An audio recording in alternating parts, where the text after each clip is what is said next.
Hello, Birdley, and um, you don't know what? Of course you don't. I have just done uh, a longish reading for you. Well, actually, it was mostly waffle, maybe 20% reading, and I went to upload it, and it's vanished. I am baffled and annoyed. Anyway,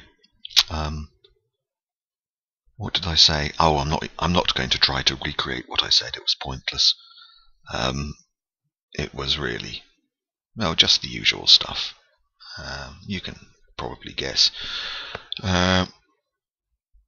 But it was primarily a plea for mercy in the sense that I couldn't find Crow Country.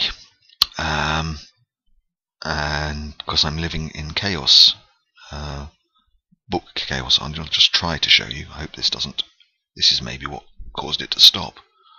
Anyway, that's kind of the mess I'm living in at the moment. That's just a quarter of it, a fifth, a tenth of it, because there are friggin' books everywhere. And I do reiterate my invitation to you to come over and be my librarian. Please.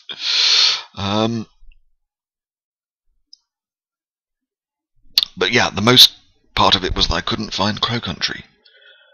And of course I've just bloody found it.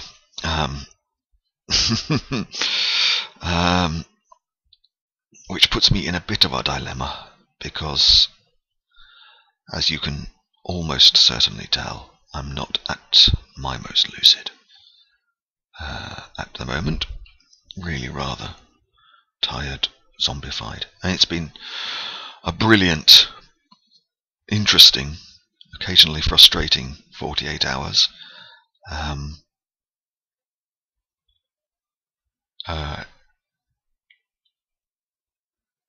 But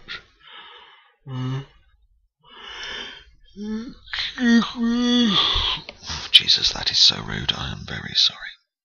And I did say lots of reasonably interesting things for you.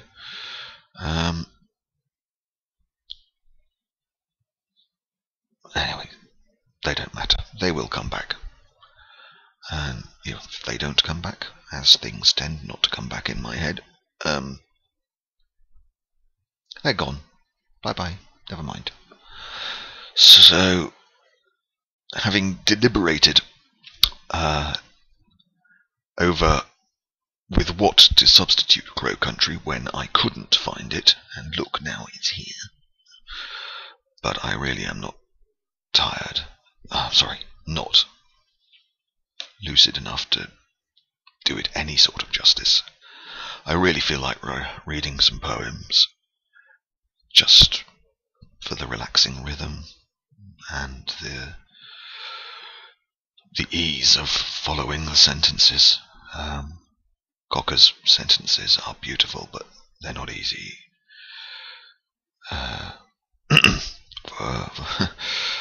For a slightly, tangled mind at the moment. I'll go back to it soon. So I'm going to do. I can't even find them now. These are what I just read. And those have vanished. I'm going to read Betjeman. Oops, excuse me. Which I have also been doing for Azra. She's very brilliant, really bravely tackling all elements of English literature. I've been doing psychology and philosophy of Virginia for her as well. She really does understand everything.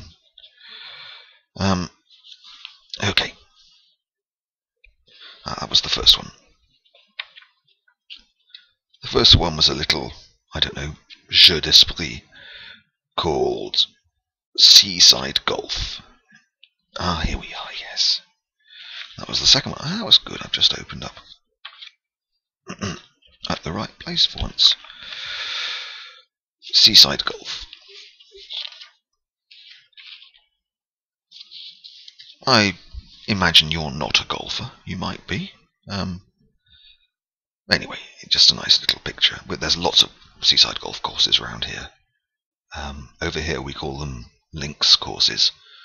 If you hear a course described as a links course, it means it's by the sea. And it's where all the... Well, St Andrews is, of course, the most famous links course. But over here on the west coast we've got several others. Troon and...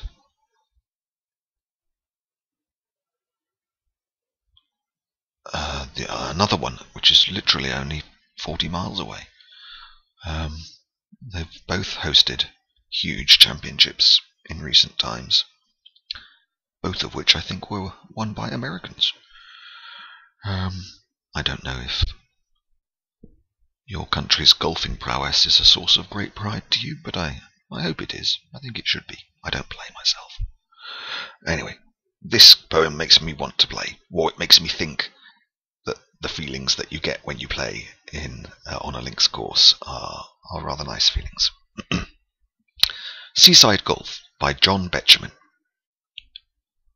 How straight it flew, how long it flew. It cleared the rutty track, and soaring disappeared from view beyond the bunker's back. A glorious sailing, bounding drive that made me glad I was alive. And down the fairway far along it glowed a lonely white. I played an iron, sure and strong, and clipped it out of sight. And spite of grassy banks between, I knew I'd find it on the green. And so I did. It lay content, 2 paces from the pin. A steady putt, and then it went, oh, most securely in. The very turf rejoiced to see that quite unprecedented 3. Ah, seaweed smells from sandy caves, and thyme and mist in whiffs. Incoming tide, Atlantic waves, slapping the sunny cliffs. Lark song and sea sounds in the air, and splendour, splendour everywhere. And that's made me happy just reading it. There's untrammeled joy in those words at a activity, at an environment. Very deceptively simple again, like all of Betjeman. Wow. Of course, he's far more famous for his poems of middle towards old age men who are instantly besotted by lithe, charismatic, or imposing young women.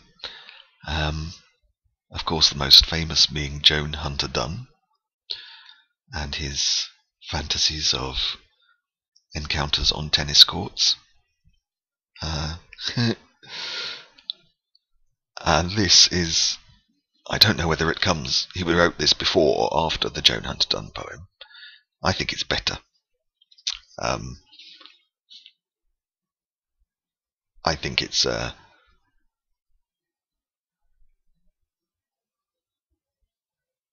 I think it's more developed and more precise. Oh, sorry, I'm not even going to try to speak.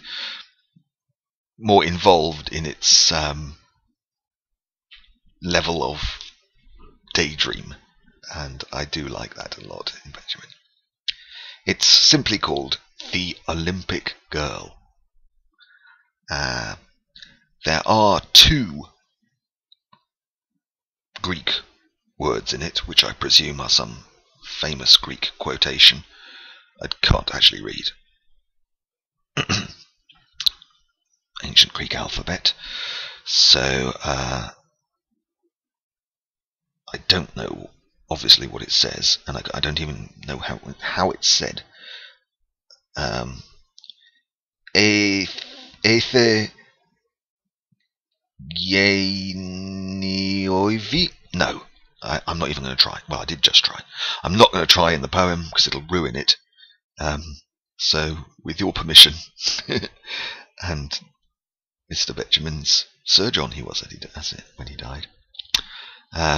I'll just say, in place of those 2 Greek words, Anna Kournikova. I think he would have liked Anna Kournikova rather a lot. Anyway.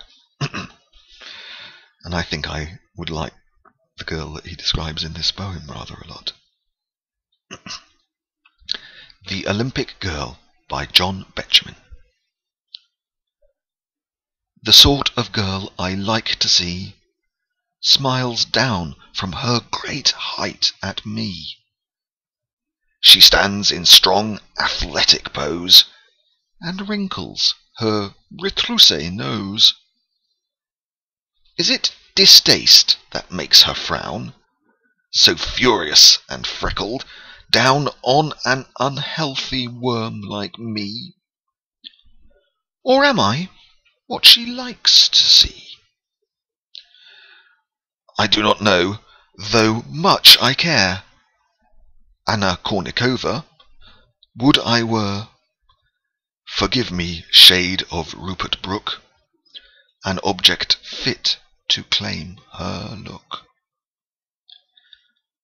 Oh, would I were her racket, pressed with hard excitement to her breast, and swished into the sunlit air, arm high above her tousled hair, and banged against the bounding ball. Oh, plung, my tautened strings would call. Oh, plung, my darling, break my strings. For you I will do brilliant things. And when the match is over, I would flop beside you, hear you sigh. And then, with what supreme caress, you'd tuck me up into my press. Fair tigress of the tennis courts, so short in sleeve and strong in shorts. Little, alas, to you I mean, for I am bald and old and green.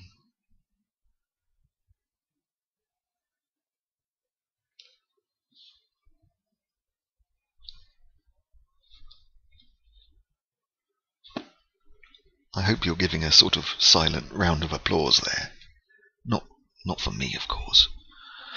Excuse me, but for that. Just fucking brilliant, isn't it? I love it. And I love the fact that you have encouraged me to read this. Well, not that, of course, directly, but you have encouraged me to explore these things. I'm definitely going to read that for Azra. I bet she plays tennis. I really do. Right, I must stop talking about it. She'll be embarrassed. You. I have no idea. So it's evening where you are? I really hope you're getting some lovely food and being looked after. I'm not going to say any more because this is public. Alright, I really do hope that. Okay. Bye bye, Birdly. Tweet, tweet, tweet. Crow Country tomorrow. You can, and I will not get angry with you. Remind me of that. in your own inimitable way, because it's sitting here saying, I want to be read to Birdley. I just need to remember how far we'd got. I'll do some checking. Right, I'll shut up now. Bye-bye. Bye-bye.